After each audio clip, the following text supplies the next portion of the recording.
Okay, welcome to this paper 3 practice video for the foundation tier. Now again, if you've watched paper 1 and 2, you'll already know what I'm about to say, so I'm going to go very quickly on this part. But if you click into the description, you can download the full booklet for this paper, or you can just follow along with the video. Below that, you've got the links to paper 1 and 2, and then of course paper 3. You've got some links to the free revision guide and checklist that you can download from the website, and just further down you've got all the links to all the full lessons that are included in this video. So please do make use of that. They are there, they take a long time to put in, and they are there for a reason. So if you're unsure on any question or any topic, you can go in and watch the full video, and even if you are okay with one of the questions, but you think you could probably do with practicing some slightly harder ones or different versions, they're all in there. As well as that, you can click onto the video, you can go through the chapters feature, you can have a look at all the different topics, or you can come back to it at a later date once you've practiced part of the paper, and it's very easy to get back to each section of the video. As well as that, I'm just going to quickly show you how many of the topics across the curriculum we have actually covered now across these 3 papers. So let's just have a look at that. So in terms of all the topics that we've covered, you can see that I've now ticked in the pink all the ones that we're going to cover on this paper. Now instead of talking about the ones that we're going to cover, let's just quickly have a look at the ones that we haven't covered. And they're the ones that are going to come out in a little bonus video. So if you have a look in the number section, there was no multiplying and dividing decimals in the non-calculator paper, so we'll do a bit of that. Some order of operations, we've got negative and fractional indices that we need to cover. We've got some error intervals as well down the bottom there. In the algebra section, there's some quite big ones that we haven't included. So we've got forming and solving equations and linear simultaneous equations. We need to cover those. Down the bottom as well, we've got drawing cubic and reciprocal graphs. Now, although in this paper we do visit some reciprocal graphs, we're not drawing them. We've also got writing the equation of a line and interpreting the gradient, and some special sequences there that we're going to cover in that next video. We've also got SOHCAHTOA for some angles. We did have SOHCAHTOA for side lengths and exact trig, but none for angles across these videos. So we will cover those, but they will all be included in the next bonus video. You've also got on this side, we've got quite a few statistics ones, grouped frequency tables, with averages from a group frequency table. We did do averages from a table, but not from a group frequency table. There was also reverse mean, some bar charts, amps, some frequency polygons, and sampling and bias that we're going to cover as well. In ratio and proportion, there's a few as well. We've got writing ratios as fractions. We did do lots of ratio work, but not writing them as fractions. Depreciation, we've done compound interest in this one. We did simple interest in another one, but depreciation we've not done, so we'll do a bit of that. Some inverse proportion, pressure, force and area, and distance time graphs. In the geometry section, there's a few as well. You've got angles in polygons, plans and elevations, constructions, and angle and perpendicular bisectors. We do some bearings in this one, where we do a little bit of a sort of construction, but nothing specifically looking at sort of perpendicular angle bisectors. We've also got cylinders, cones and spheres, similar shapes and congruent triangles that we need to have a look at. We did do some Venn diagrams in one of the other papers, but no set theory. And we didn't do any two-way tables. We do have a frequency tree in this one, but we didn't do any two-way tables. And as well as that, quite a big one there, probability trees. So we have had lots of probability across these 3 papers, but none specifically looking at probability trees. So I will include all of those topics in a bonus paper, just to make sure that you have a full coverage of all of these topics for your exams. But there we go. You can see we're pretty much covering everything, but we do have a section of topics left to get through. But there we go. With that being said, let's get started with this one.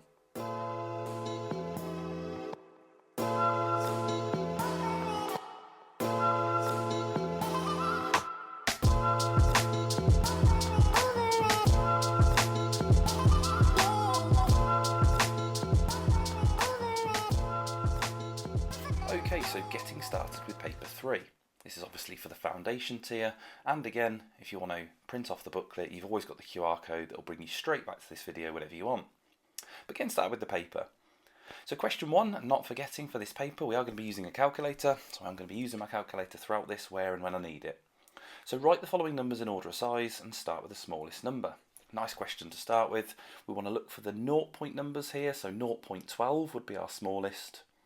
Then 0.21 would be our next smallest. Then we've got some 1 point numbers. So we've got a 1.0 and a 1.2 for getting the numbers after that, 1.0 anything is going to be smaller than 1.2. So 1.02 and then 1.20.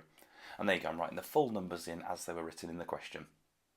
On to part 2, we have collecting like terms here. These are all like terms. We have 1e plus 1e plus 1e plus 1e. So 1 plus 1 plus 1 is 4, so we have 4 e's there. And not forgetting, these have secret ones written in front of all of them, so write them in if you need to, just to help you remember that you are adding 1e onto any expression there.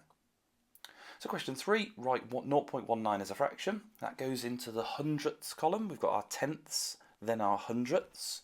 As it finishes in the hundredths column, we'd write that over 100, so it's 19 hundredths, or 19 over 100. Doesn't say to simplify it or anything, that fraction doesn't simplify, but you can always check on your calculator. If I type it in, I'll press 19 divided by 100, or 19 over 100 as a fraction, it just shows me 19 over 100 on the calculator. So there we go. Changing 53 centimetres into millimetres, well, you need to know a conversion here. So you need to know that there are 10 millimetres in every 1 centimetre. You can always write that down. 1 centimetre is equal to 10 millimetres. So to get to 53 centimetres, we're going to do the same thing, which is multiplying by 10. So multiplying 53 by 10, that would give us 530 millimetres. So there we go, 530 millimetres. And we're just going to write that with our units on the dotted line. Question 5. Find the number that is exactly halfway between 12 and 26. Now the really quick way of finding a midpoint of two numbers is to add them together and divide it by 2. That's the method I'm going to take. So I'm going to do 12 plus 26, which is 38. And then we need to divide that by 2. Now this might seem silly, but I'm going to type that into the calculator. And I'm doing that because I just want to emphasise the importance of just typing things in on your calculator, even if it's nice and easy like that. So even though I know what 38 divided by 2 was, I'm just typing it in on the calculator. It's there for a reason, so don't forget to use it.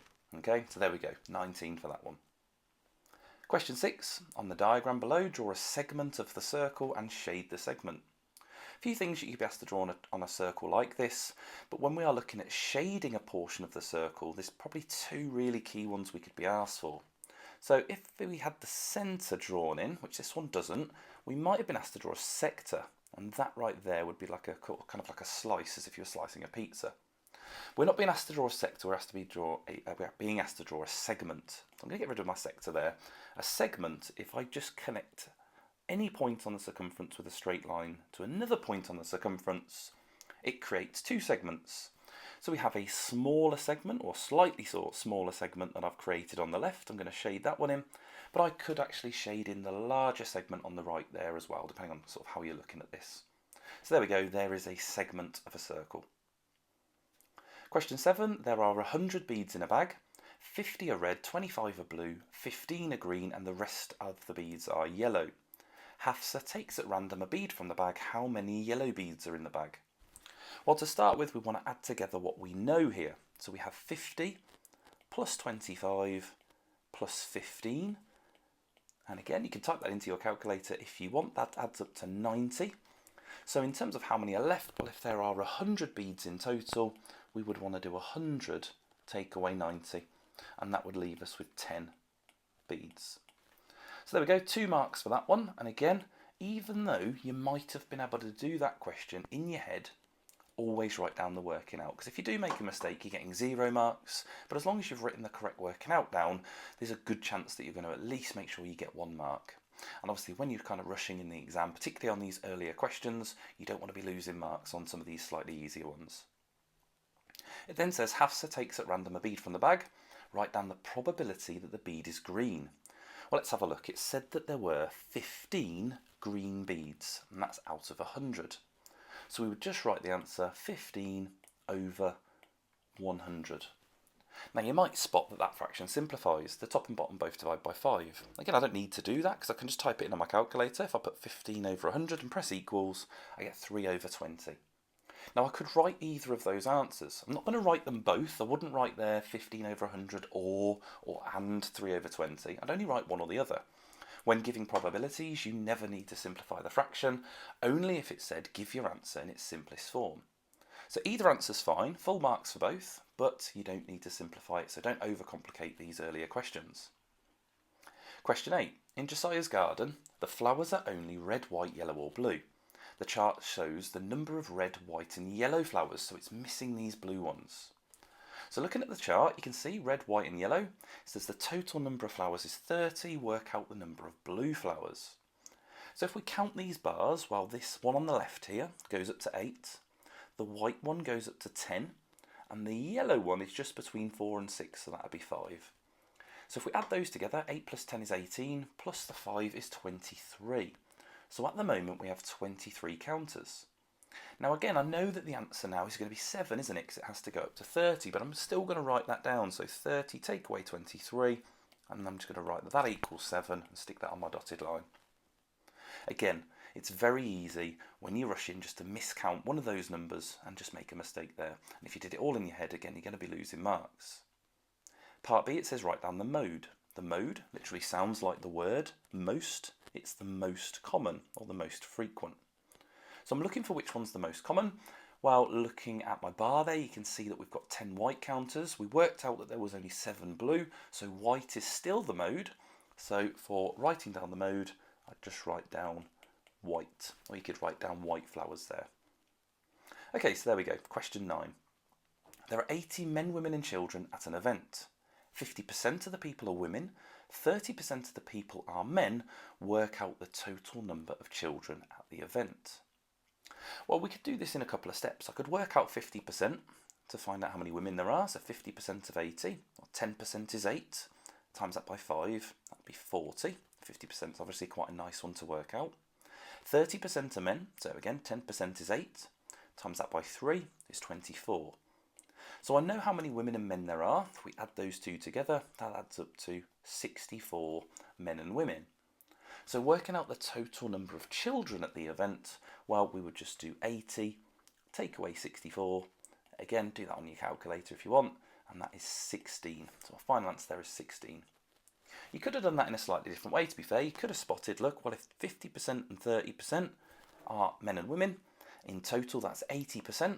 So we are left with a remainder of 20% that must be children, and you could just work out 20% of 80. Again, it doesn't really matter which way you do that. You're probably going to get a lot of method marks out of the 3 marks for this question for applying all those percentages there. But there we go. Again, still on some nice questions here. Okay, so for question 10, we've got some substitution into a formula. It says work out the value of t when x equals 5 and y equals -7. So we have our expression here next to our formula, and it says that 3x plus 4y is equal to t. So to substitute into the formula, we're going to do 3 lots of 5. You can write that any way you want. You can write 3 times 5, or you can just sub it in like this, 3 lots of 5 plus 4 lots of, and we have -7, so -7 there. You can then go and work this out. So 3 times 5 is 15, and we're going to add to that 4 lots of -7.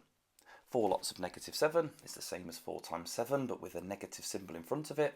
4 times 7 is 28, so it's -28. Don't forget at this point, you have got a calculator, so we don't want to make any silly mistakes with our negatives, but we do need to know that when you add a negative, that is a takeaway.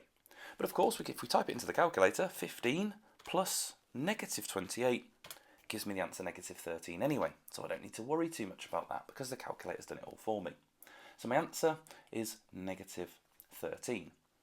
So there we go. Again, a question like that, definitely just type it in. Any calculation you see that you might even slightly think about, just go for it and type it in. Part B, it says work out the value of y when t equals 38 and x equals 6. So it's given it us slightly in reverse here. So let's have a look. So t is 38, so 38 is the value of t, and that is equal to 3 lots of x, and x is 6, so 3 lots of 6 plus 4y. So this is actually creating an equation for us to solve, because now we have 38 is equal to 3 times 6, which is 18, plus 4y. So we have an equation to solve because we need to get rid of this 18 because we want to work out the value of y. So I need to take away 18 from both sides, just like when we're solving an equation, and I would have 20 is equal to 4y. I don't want to know the value of 4y, I want to know the value of 1y, so I'm going to divide by 4, so I get 5 is equal to y, or y is equal to 5. Okay, so on to question 11. Logan buys 13 bicycle lights for £7.50 each, and he pays with 5 £20 notes. How much change should Logan get? Well, straight away we can work out one of two things. We can work out the cost of the 13 bicycle lights, or we can work out the total value of these 5 £20 notes. That one's probably the easier of the two, because 5 times 20 is £100. So he pays with £100, and let's just do 13 multiplied by the £7.50, which I'm going to do on the calculator to find out the total cost. So 13 times £7.50, and that comes out as £97.50. So the total cost is £97.50, and he has £100 that he pays with. So we'll write down £100, take away the £97.50, and that comes out to a total amount of change of £2.50. So there we go, that's how much change you should get. The normal price of a bicycle is £193.95. In a sale, there is a third off the normal price of the bicycle. Work out the price of the bicycle in the sale. So to work out a third, to see how much is getting knocked off the price, we need to divide the cost of the bike at the moment by 3. So if we divide that by 3 to get 1/3, I'm going to do it on the calculator, £193.95 divided by 3, and that is £64.65. So that is the amount that is getting knocked off the cost of the bike. So again, similar to the part A to this question, I need to now take the total amount, £193.95, take away the amount that's getting knocked off in the sale, £64.65, and I'm just going to work that out in the calculator. So £193.95, take away 64.65, and I get a final answer of £129.30. There we go, final answer, £129.30. And there we go. On to question 12. Write this number correct to 3 significant figures. So the third significant figure is 3, 2, 3. It's the second 3 there that I'm underlining. That is in the thousands column. So this just means round it to the nearest thousand. So that's how you find the place value of those significant figures. So if we round this to the nearest thousand, well, if I put a rounding line after the 3 there's a 5, so that's going to round the 3 up. So it'd be 324,000. And there we go, that's that number rounded to the nearest thousand, which is what's in the third significant figure position.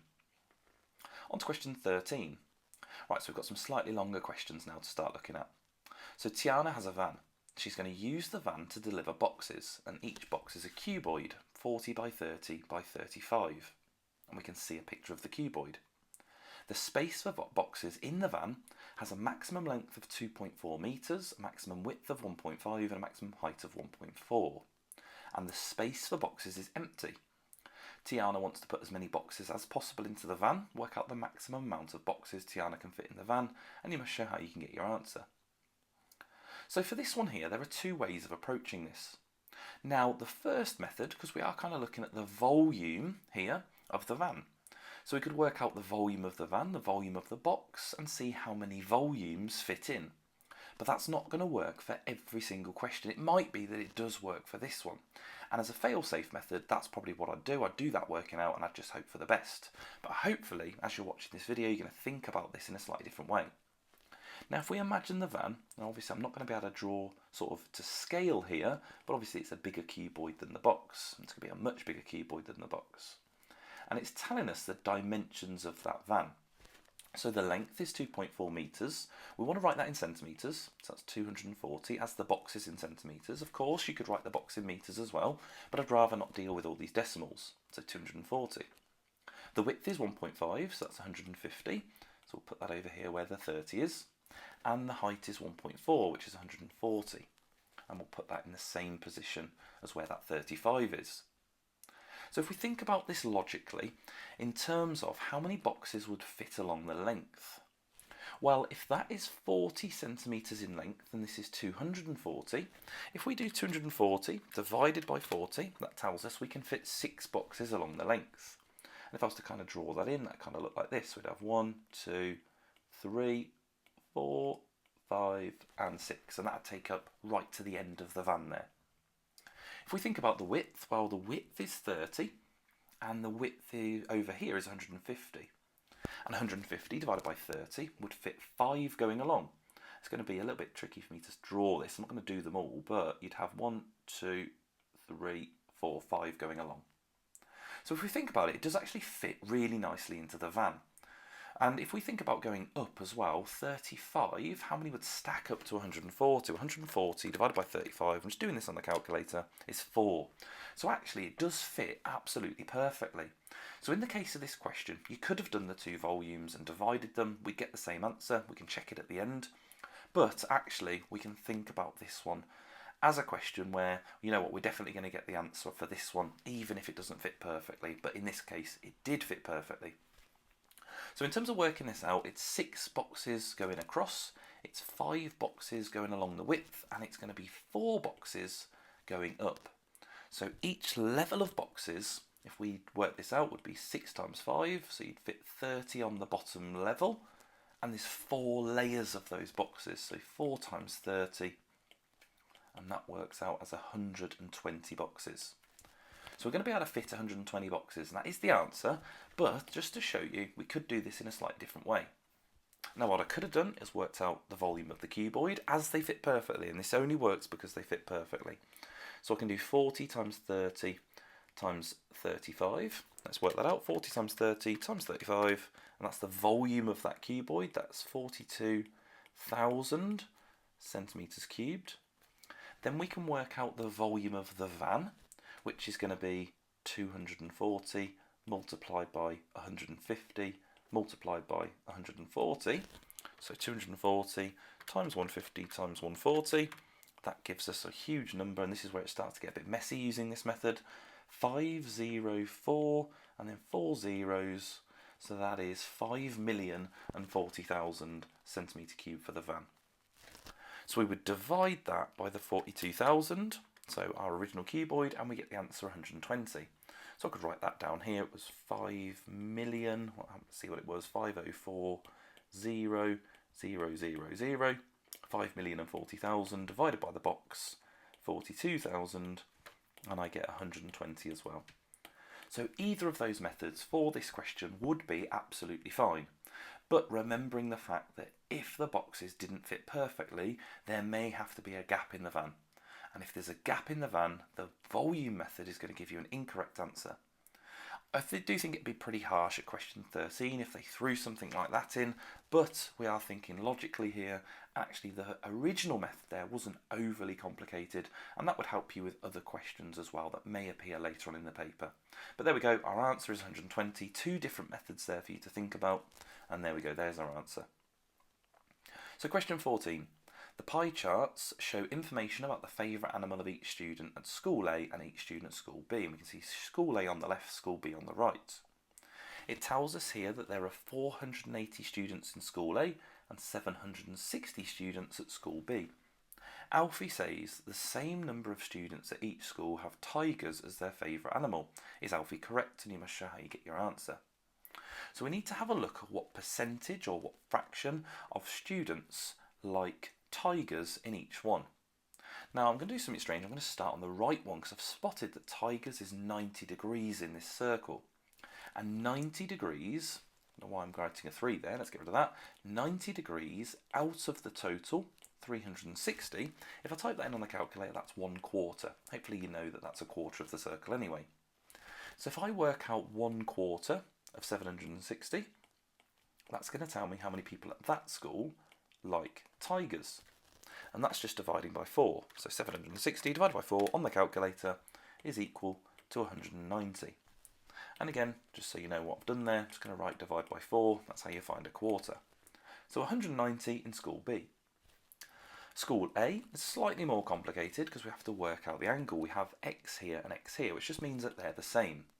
We've got 60 degrees for monkey, so if we do 360 divided by 60, that leaves us with 300 that's split between lions and tigers.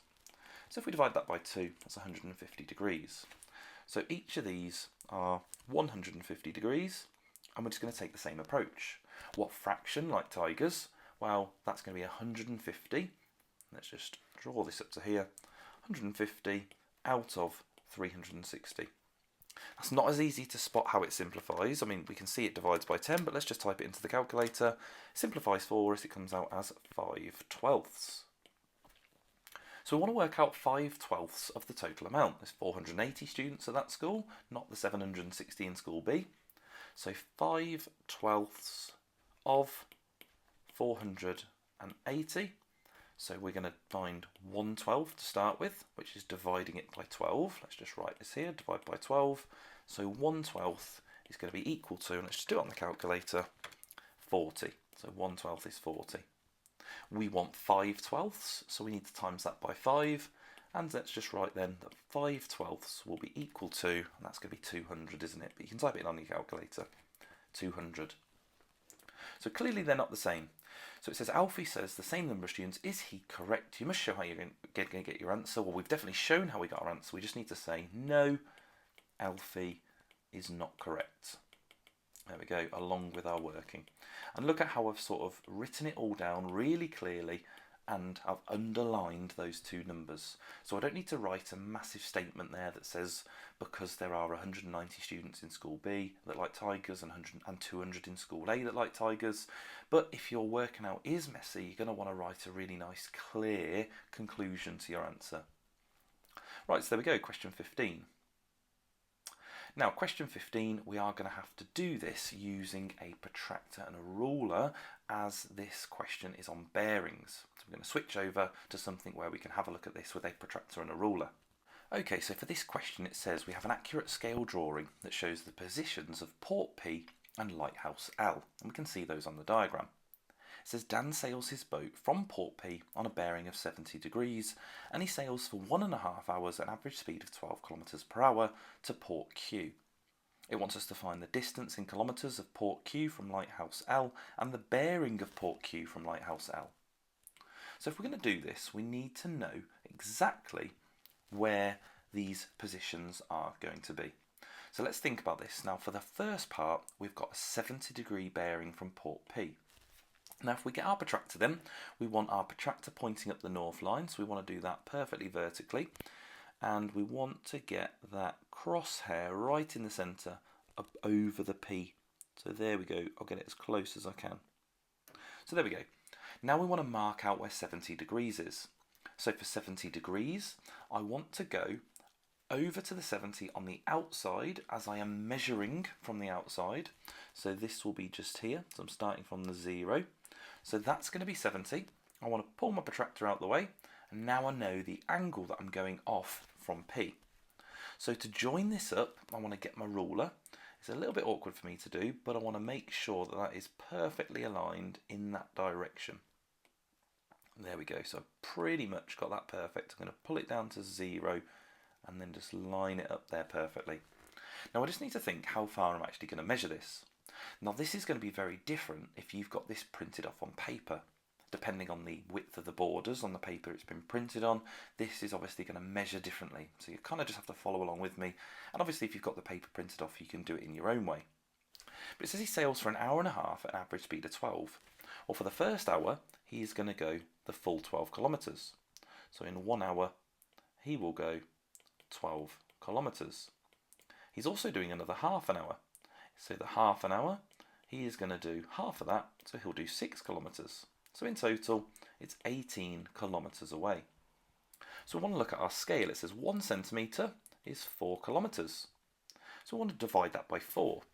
So 18 divided by the 4 kilometres will tell me how many centimetres that is. I'll type it in on my calculator. 18 divided by 4 is 4.5 centimetres.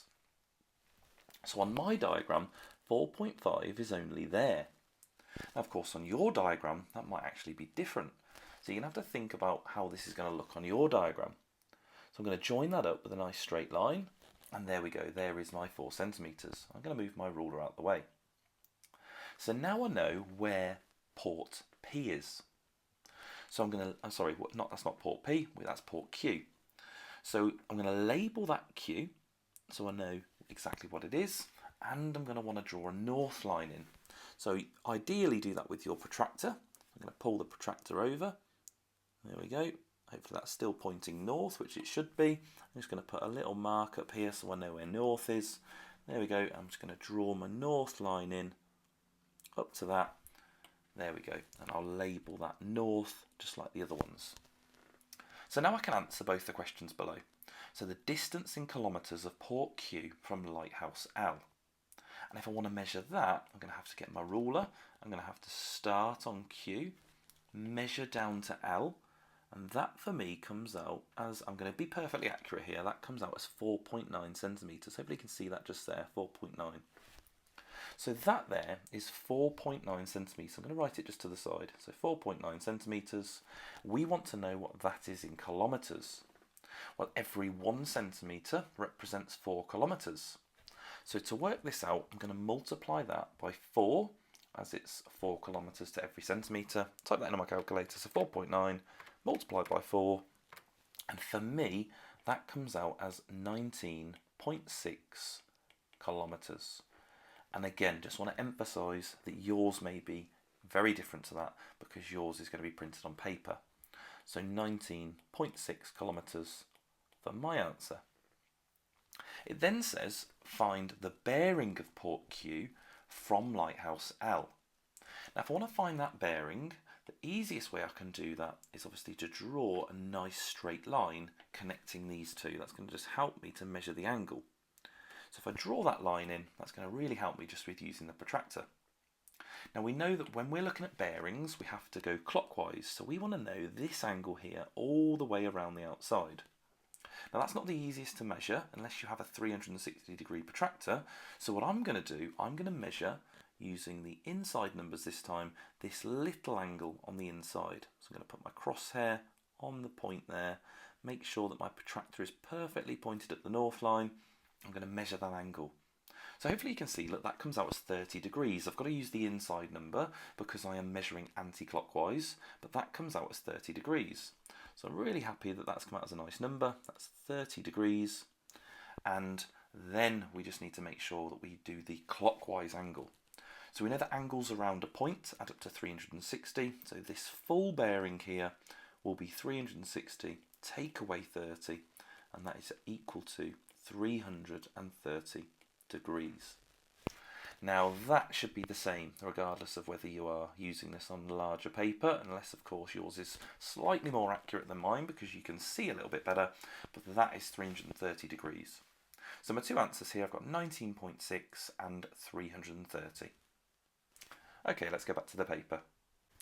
So writing this in, we've got 19.6 kilometres and it was 330 degrees.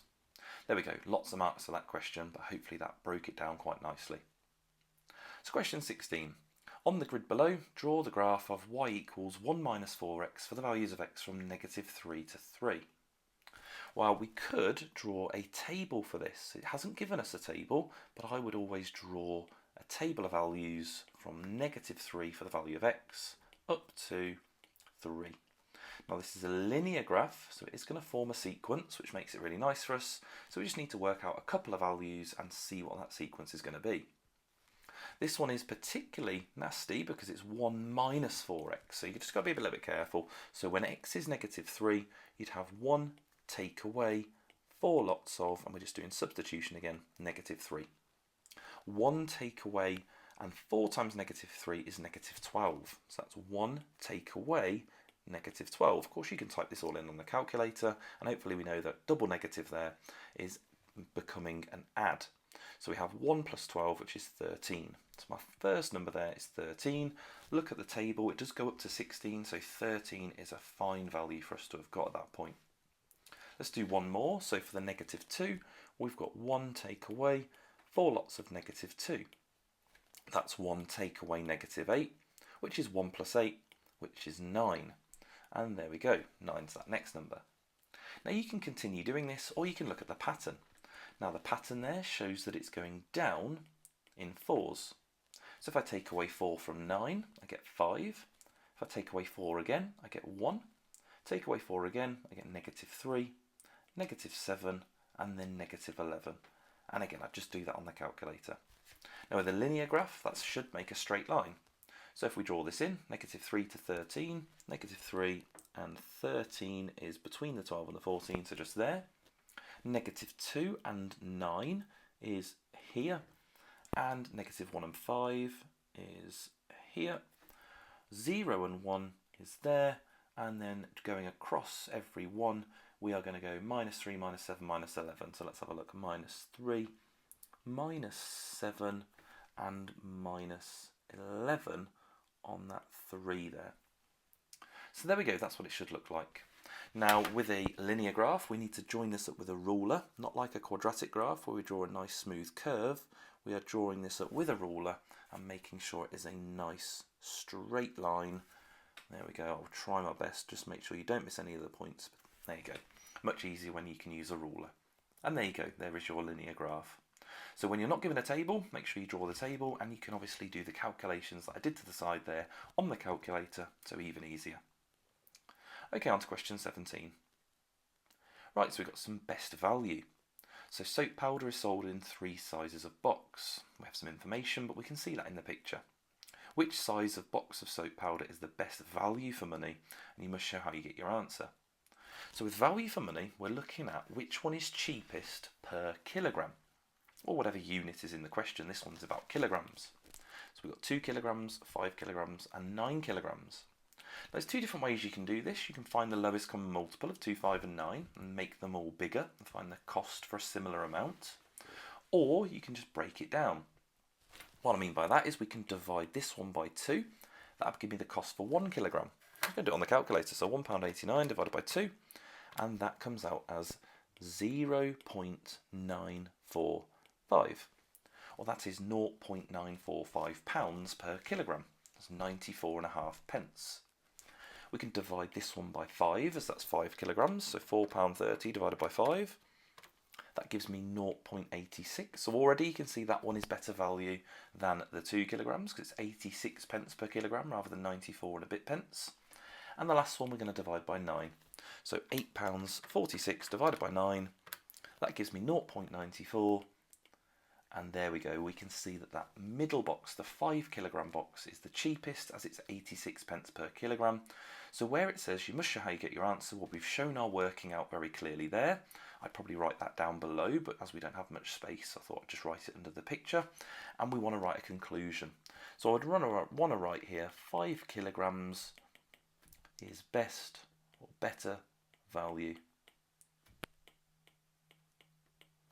for money, or is the best value for money. So there we go, there would be my answer. It's backed up by my working out. I don't need to write exactly how much each of them costs because it's very clear up there in my working out that that was the better value in the middle. So there we go, a relatively quick question there if you know how to do that one. On to question 18. Okay, so we have a frequency tree. So let's see what we've got. 120 people were at a football match. We've got 120 there at the start, so that's fine. 75 were female, so straight away we can put 75 in before we carry on. And 120, take away 75 is 45, so we must have 45 that are male. We'll tick that off.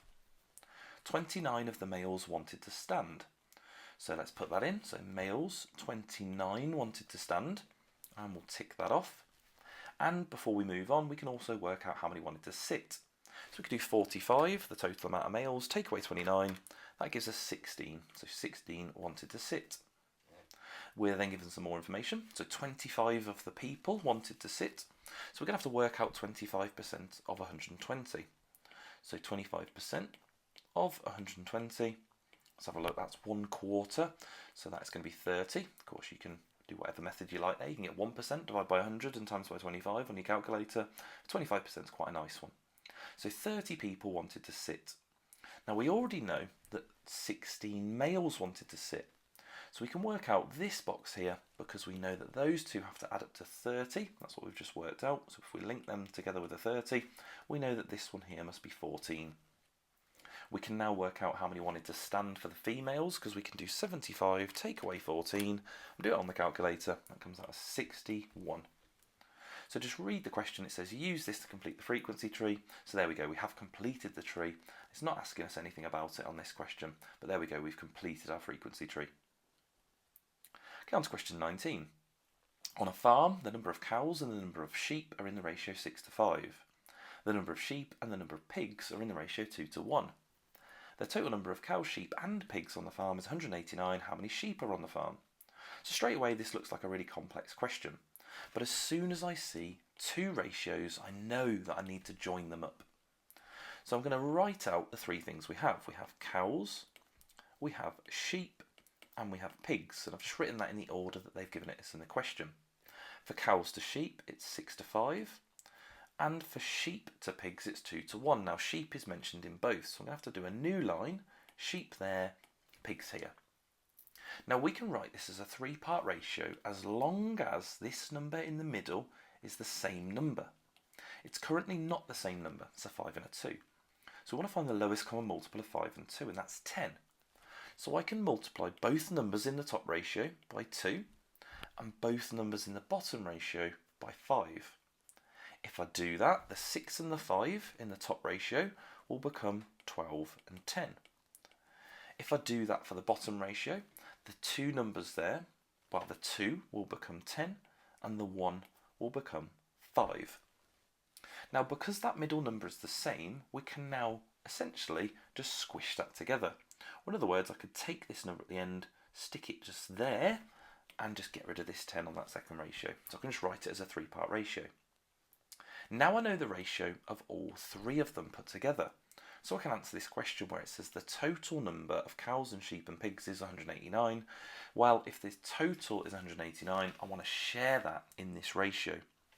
So if I add those together, 12 plus 10 plus 5 is equal to 27. So 189 split into 27 parts, dividing by 27, let's just do that on the calculator, tells me that each part is worth 7. I can now multiply each of these by 7 to figure out how many animals there were. So 12 times 7 is 84, 10 times 7 is 70, and 5 times 7 is 35. And they all add up to 189. Now, of course, I didn't need to do all of them because it's only asking me how many sheep are on the farm. And we've got that right there in the middle, the 70. But we could now answer any question we've been asked. But our final answer would be 70 sheep. And there we go.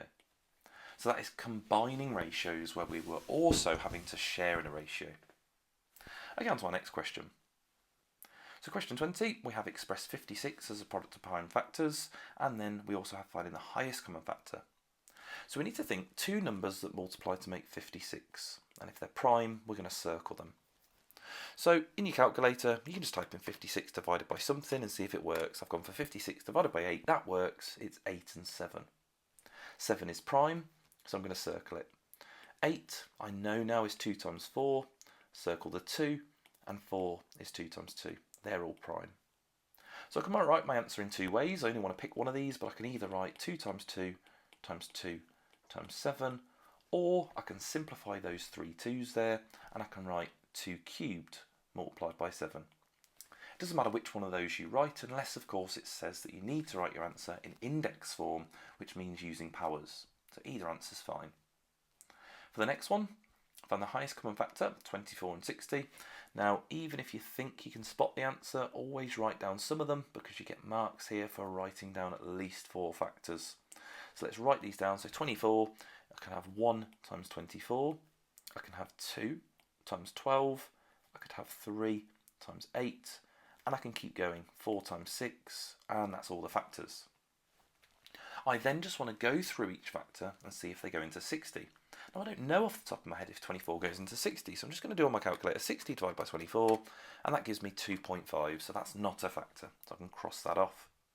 Onto the 12, 60 divided by 12, that comes out as 5. So 12 is a factor of 60, and therefore 12 is my highest common factor, so I don't need to go any further. I've tested it out from the highest number downwards. So 12 is my final answer. And there we go. Okay, so on to question 21. Caitlin records the maximum daily temperature each day for 10 days. She records the number of children going to a paddling pool for each of these days, and she draws this scatter graph. So as we can see, we've got the scatter graph and we're asked some information. So it says Caitlin's information for one of these days is an outlier on the scatter graph. Give one possible reason for this. So an outlier on the scatter graph is one that doesn't follow the usual trend. And if we draw a line of best fit, which remember we would do with a pencil and a ruler, we want about the same amount of points above and below, so something like that. You can see that one of those points over here is not following that trend, so we call that an outlier.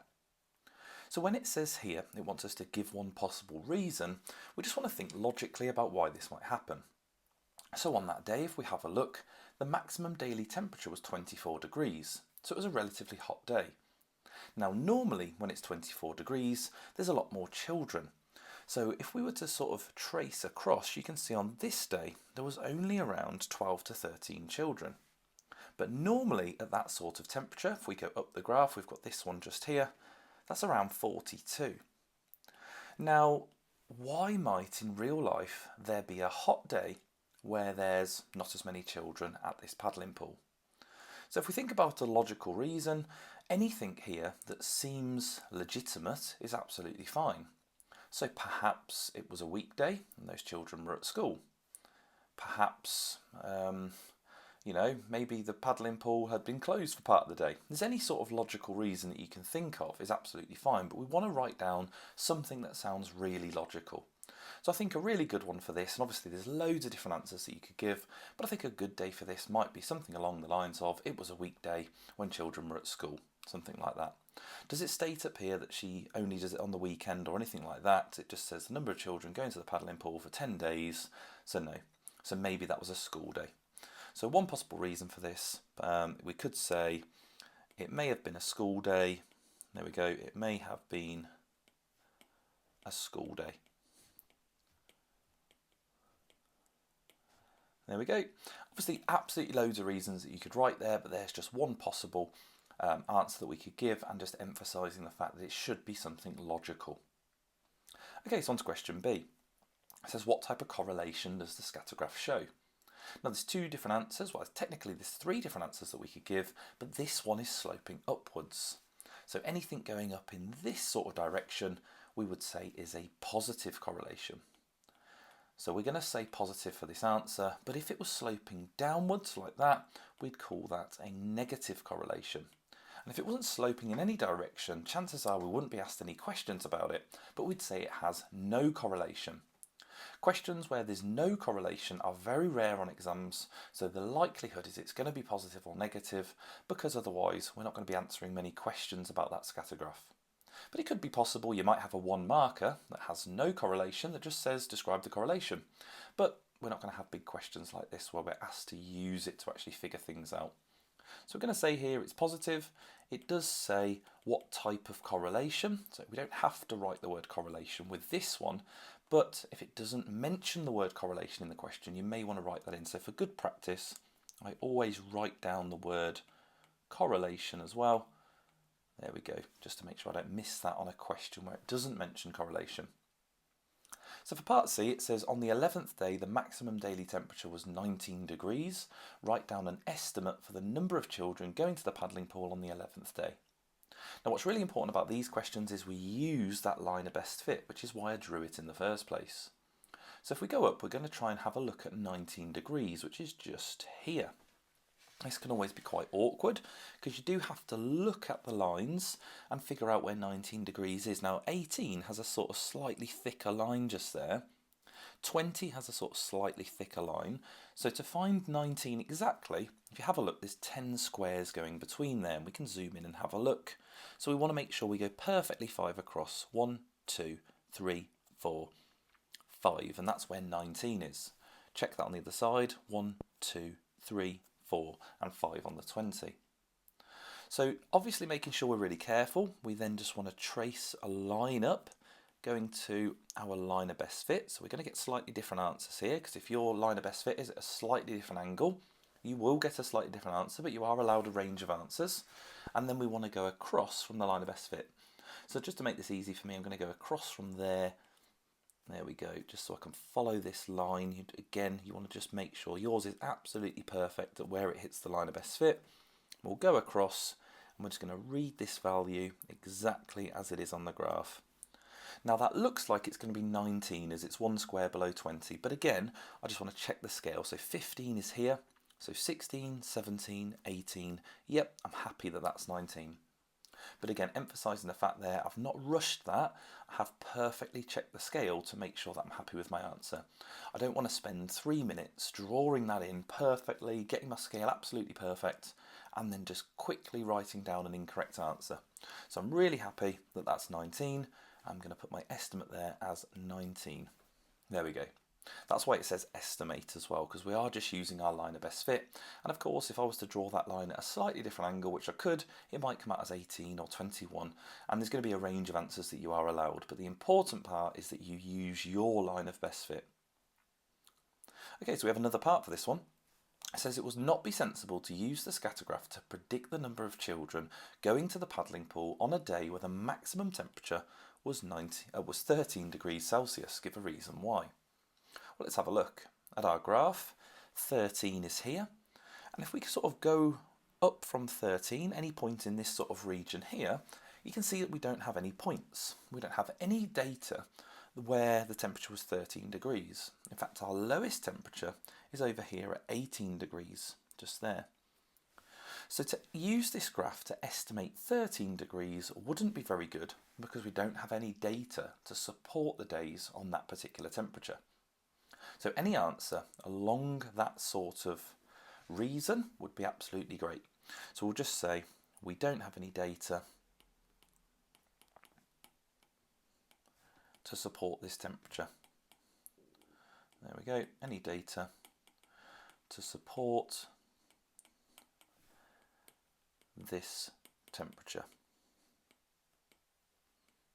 And you can use lots of different sort of statistical language to explain that, but it's absolutely fine just for us to say we don't have any data to support this temperature. That's absolutely fine. There's nothing there that our line of best fit doesn't even extend that far. In fact, if we were to extend our line of best fit, which would be a really bad thing to do, but if we do extend it, it would go down here. Look, we'd have minus something amount of children. Obviously, that's not the case. It might be the case that on 13-degree days, no children go to the paddling pool, but we don't have any data to support that, so we're not going to make an estimate going outside of our line of best fit and outside of our trend. So there we go, there is scatter graphs. Question 22, ABCD is a trapezium, work out the length of CD. Give your answer to 1 decimal place. Now the more of these sort of questions that you've practiced and the more practice papers and past papers that you've seen, you'll know that these sort of questions here, we're only going to be asked one of two things. We're either going to be asked to work out the area of the trapezium, which this one isn't, or we're going to be asked to work out one of the missing lengths or angles. And if we're asked to do that, it's going to be either Pythagoras or trigonometry. This one we've been asked to work out a length and we've got no angles involved, so it's definitely going to be Pythagoras. We just need to find out where that right angled triangle sits. And with the trapezium, it works really nicely because if we chop down from here, we get this nice little right angled triangle on the right hand side. And we are being asked to work out that length of C to D. So we are looking at this one just here, which is the hypotenuse on that right angled triangle. So if we can find any missing lengths, we need 2 lengths on a right angled triangle to find that length of the hypotenuse. And we have the 5, which is the same as this length here, so that's going to be 5. And to find the base length there, we want to look at this 7 and this 9. The difference between 7 and 9 is 2 centimetres, so this bit here must be 2 centimetres. As we know, this length, making it up to the 9, is 7 centimetres, the same as above. So we've got a right angled triangle. We know that the base of that right angled triangle, and this isn't drawn to scale, is 2, and we know the height is 5. And to find the length of the hypotenuse using Pythagoras, we're going to use a squared plus b squared, which is equal to c squared. So we're going to use our calculator for this. It doesn't matter which numbers a and b. A and b are just the shorter side, so I'll put them in either order. 5 squared plus 2 squared. We can work that out on the calculator. I'm going to type that in. So 5 squared plus 2 squared, which of course is just 25 plus 4. So we know the answer for that is 29, but again, we have a calculator, so let's use it. That is the value of c squared. You could write that down. You could write down c squared is equal to 29. We want to know the value of c though, so we're going to square root that. I'm just going to write that in. I'm going to show that I'm square rooting because you get method marks for that. So the value of c, and it is going to be a decimal here as that's not a square number. So let's just type in the square root of 29, and that comes out as 5.38516480.7. And of course I'm writing in the full number there because I don't want to lose any marks just in case I do round this incorrectly.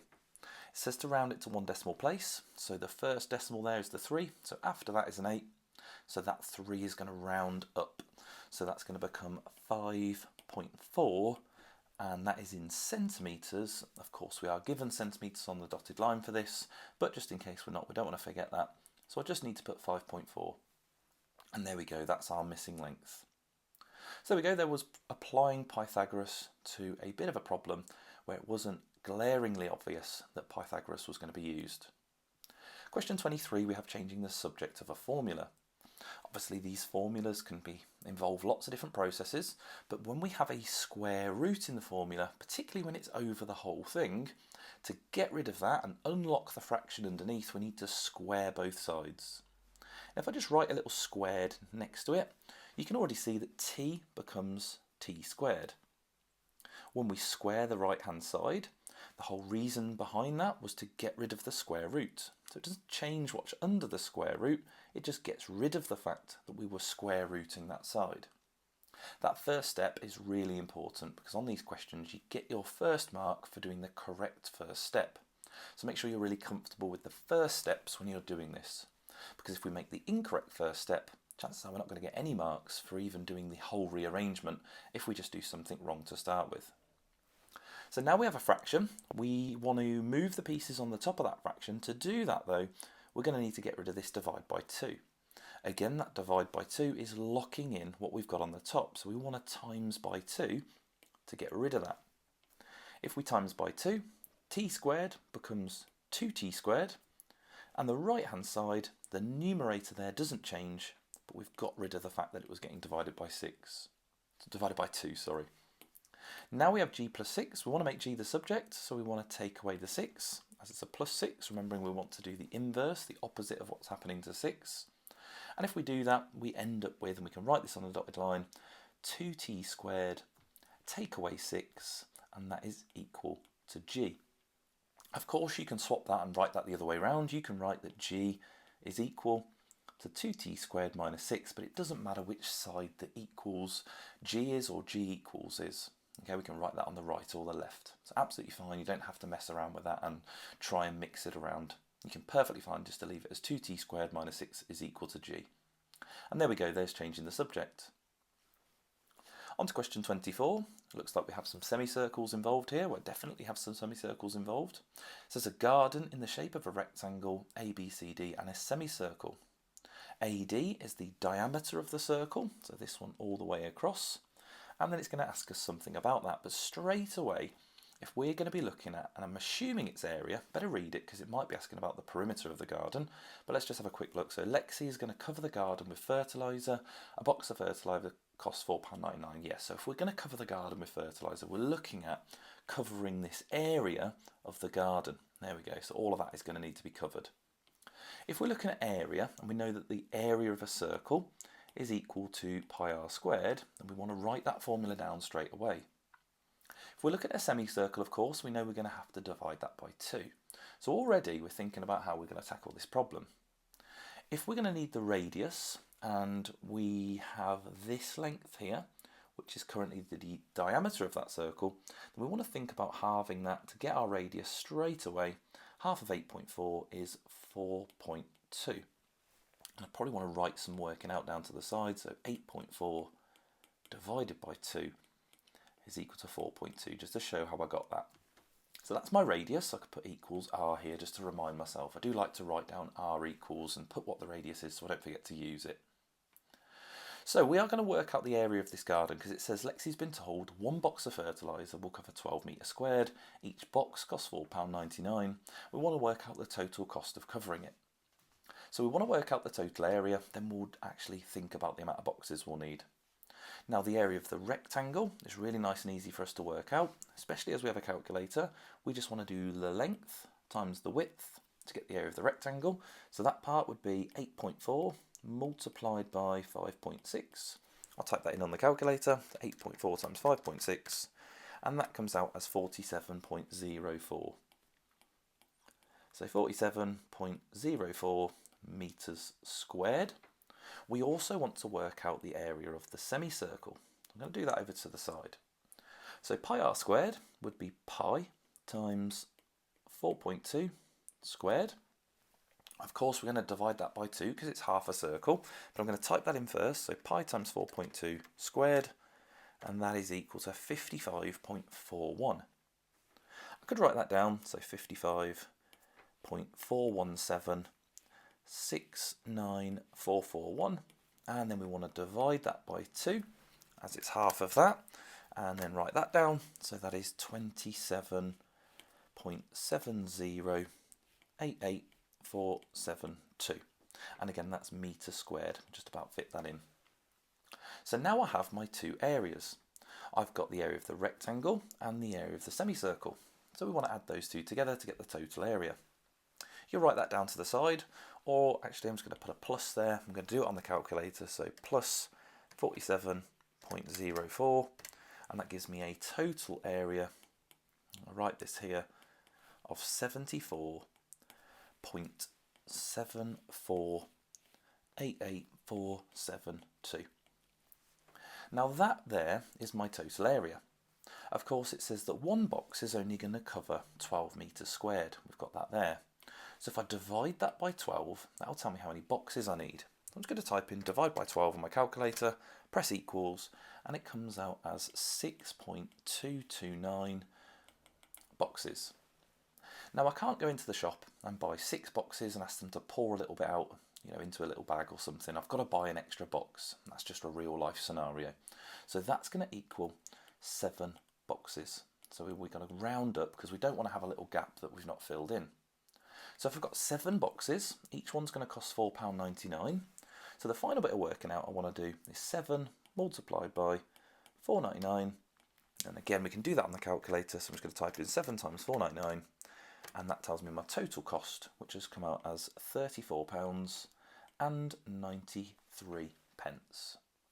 So there we go, quite a lot of working out there. You've got area of a circle and halving that for a semicircle, area of a rectangle, combining the areas, finding out how many boxes we needed, and multiplying that by the price.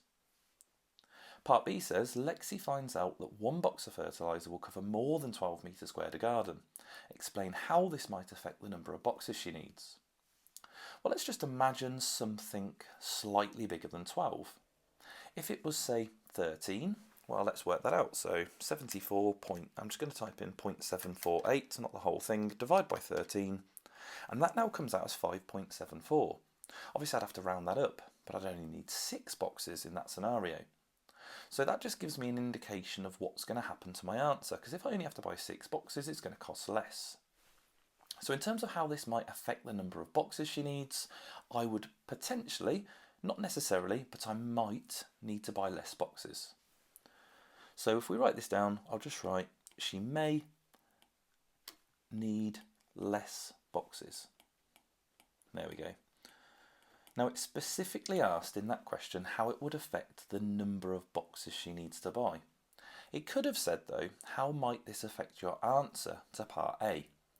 And if it did say that, how might it affect your answer? Well, just remember that our answer was an actual number. We wrote £34.93. So if it said that, our answer might be less, or the amount of money might be less. So you just need to read the question carefully there. That specifically said, how does it affect the amount of boxes? But if it said, how did it affect your answer? You need to look at what your answer actually was. And in this case, the answer to that question was an amount of money. So we would actually phrase it in terms of the money. But there we go, there's that question. Now we have solving a quadratic. Now, solving a quadratic on a calculator paper, there are different ways of doing this, and there are little tricks that you can do on the calculator, but normally they're not too difficult to do on a non-calculator paper anyway. They're going to need to be factorised. So we have a look at the number at the end and think what factor pairs make 18. So it could be 1 and 18, could be 2 and 9, it could be 3 and 6, and that looks like all of our factor pairs. Of course, if you're not sure, you can just do 18 on the calculator, divide by 4, that doesn't work, divide by 5 doesn't work, and then you get 6, and you get that doubling up of 6 and 3, so you know you've got them all. The reason we did that is because both the answer is going to go into two brackets. So we're going to find what two brackets multiply together that will equal 0. X at the start of both those brackets, as we have x's in the question, and we just need to now make -7. You should hopefully know that one of these numbers is going to have to be negative because they're multiplying to make -18. The only way to multiply two numbers to get a negative is if one of them is negative. So to make -7, just go through the list and see if you can make it. Can you do it with 1 and 18? We could do 18 take away 1, which would be 17, or 1 take away 18, which is not -7, so that's not going to work. 2 and 9, though, definitely we can make 7 with. Just got to get it the right way round. If I put +9 and -2, that would be +7, so we just want that the other way around. So +2 and -9. And you can write those numbers in either bracket, as long as they have the right symbol with the right number. So I could have written x minus 9 and x plus 2. That there is going to get me the majority of the marks for this, as long as I factorise it correctly.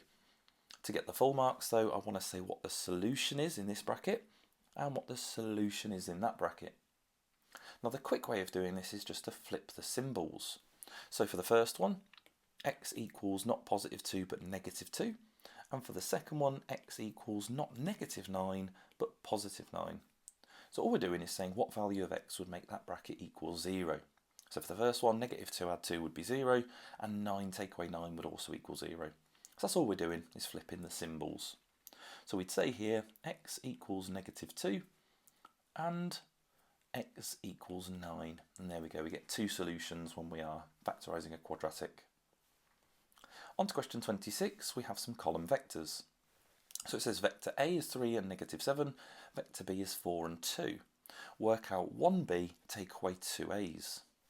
Well, that's nice for 1b, we've just got the 4 and the 2, we're not going to change that. But the 2a's, we need to be careful because we need to multiply the top number and the bottom number by 2. So 3 times 2 is 6, -7 times 2 is -14, and that's our second vector, and we are going to take them away. Really nice and easy to do. To do that, you just need to take away the top numbers, so we have 4 minus 6, and on the bottom we have 2 take away -14. So that's the bit you need to be careful on, particularly as you have a calculator. You can literally just type this in, and if you do that, your 4 minus 6 on the calculator will give you -2, and 2 take away -14 is 2 plus 14, and that will give you 16. So -2 and 16 on the bottom. So I'd write that in. It might in the question give you a bracket like this, and you just have to fill it in yourself, but we're just going to draw it in if it doesn't. So -2 on the top and 16 on the bottom. And there you go, there is a column vector. Question 27. Here are 4 graphs. So we have a linear graph for graph A, a straight line graph, a quadratic graph for graph B, that has an x squared in. We have a reciprocal graph for graph C, that's where there's a fraction involved. And we have graph D, which is a negative linear graph. So we've got this one here sloping upwards, and this one here that's sloping downwards. And it kind of links in a little bit to the question we were doing earlier when we were looking at the correlation on the scatter graph. So we know that one's positive, that one's negative. So each of the equations in the table is an equation of one of the graphs and complete the table. Now straight away, the one that I recognise is this one, has an x squared in it. So let's look which one has the x squared, and that is the first one, so that was graph B. And I can just do process of elimination. I know the reciprocal graph, this one here has the fraction involved. So let's have a look. 1 divided by x, that's my reciprocal, so that's graph C. So I'll write that in. And then I'm going to look at the other two. So this one has a -2x, this one has a +2x, and that's where their gradient is. So which one was negative? That was graph D. So graph D was negative. We've only got A left. Just double check. A was the positive linear graph. There it is, the one sloping upwards. So there we go. Happy with that. So you see how I've just done that using process of elimination just to make sure I get them all correct. I went for the one that I recognised first. You may recognise a different one first, but I spot that x squared first.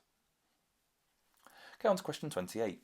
Camilla invests £200,000 in a savings account for 4 years, and the account pays compound interest at a rate of 1.5%. I'm just going to highlight these, so 4 years and 1.5%. We're looking at compound interest.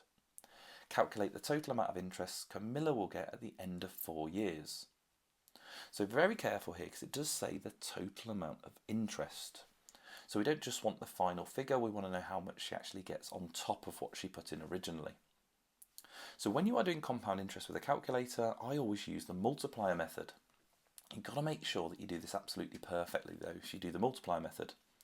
So 1.5%, if you add that on to 100%, you might just know what the multiplier is, but if you add it on, that will give you, every year she gets 101.5%. Now to increase by that, we want to know what the decimal version of 101.5% is. That's easy to do. Any percentage, to turn it back into a decimal, you divide by 100. So if you divide that by 100 and you've got a calculator, you get the multiplier, which is 1.015. So that's what we need to multiply by every year to get 1.5%. So if we actually go about doing that, we have £200,000 and we're going to multiply that by 1.015. Now you can choose to do that 4 times because it's 4 years, or you can save yourself a lot of time by just putting a power of 4. A power of 4 just means times by itself, so it will times by 1.015 and it will do that 4 times straight away. You'll get an answer instantly on your calculator. You need to be really confident with that though. If you're not confident with doing a multiplier, which you're going to want to be if it's a 4 years question, then you'd have to work out 1.5%, add it on, get your new amount, work out 1.5%, add it on, and you've got to do that 4 times. So this question could take you about 10 minutes. Whereas if you know this method, it's going to take you about 30 seconds. So if we type that in on the calculator, 200,000 times 1.015, we'll put a power of 4, and there we go, we get a final bank figure of £212,272.71. Now on the calculator there is a 1 after that 71p, but we're always just going to sort of, well, it's called truncating it, where you just chop it off there. You can round it up, and you're not going to be marked down if you round it up to the nearest penny or up to the next penny. But you can round it either way. I tend to just truncate it, which just means to chop it off, because in real life the bank is not just going to give you that extra penny. So read the question. If it said, how much does Camilla have in the bank at the end of 4 years, that would be our answer. But this said, calculate the total amount of interest. Interest is what she gets on top of what she started with. So to work out the total amount of interest, we would want to subtract £200,000. Relatively easy to see the extra part there, but I'm going to type it in on the calculator. So minus 200,000, press equals, and we have our final answer, which is £12,272.71. And there we go, there is the end of the paper, and that was compound interest to finish it off, and that was quite a nice question there if you knew the multiplier method. So there we go, hopefully you found that useful and helpful. If you did, don't forget to like, don't forget to comment, don't forget to subscribe, and I'll see you for the next one.